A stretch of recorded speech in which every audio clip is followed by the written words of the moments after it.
சத்தீஸ்கர் தெலுங்கானா எல்லையில் பாதுகாப்பு படையினர் நடத்திய நக்சலைட் ஒழிப்பு நடவடிக்கையின் போது 16 பெண் நக்சலைட்டுகள் உட்பட 31 நக்சலைட்டுகள் கொல்லப்பட்டனர். சத்தீஸ்கர் மாநிலம் பிஜப்பூர் மாவட்டத்தில் உள்ள கரைக்குட்டா மலைப்பகுதியில் மாவோயிஸ்டுகள் பதுங்கியிருப்பதாக பாதுகாப்பு படையினருக்கு ரகசிய தகவல் கிடைத்தது. இதையடுத்து கடந்த மாதம் 21ஆம் தேதி அந்த மலைப்பகுதியை மத்திய ரிசர்வ் போலீஸ் படை மற்றும் பாதுகாப்பு படை வீரர்கள் சுற்றி வளைத்து தேடுதல் வேட்டை நடத்தினர். அப்போது அங்கு பதுங்கியிருந்த மாவோயிஸ்டுகள் துப்பாக்கிச் சூடு நடத்தினர். இதற்கு பாதுகாப்பு படையினர் பதிலடி தாக்குதல் நடத்தினர். இந்நிலையில் கடந்த 21ஆம் தேதி வரை 11 நாட்கள் நடைபெற்ற இந்த மோதலில் 31 மாவோயிஸ்டுகள் சுட்டுக் கொல்லப்பட்டனர். இதில் 16 பேர் பெண் மாவோயிஸ்டுகள் ஆவர்.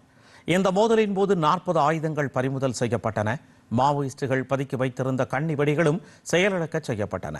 450 நாட்டு வெடிகுண்டுகள் பறிமுதல் செய்யப்பட்டன. மாவோயிஸ்டுகளின் பதுங்கு குழிகள் அழிக்கப்பட்டன. ஆயுதங்களை தயாரிக்கும் தொழிற்சாலையும் கண்டுபிடிக்கப்பட்டு அழிக்கப்பட்டது.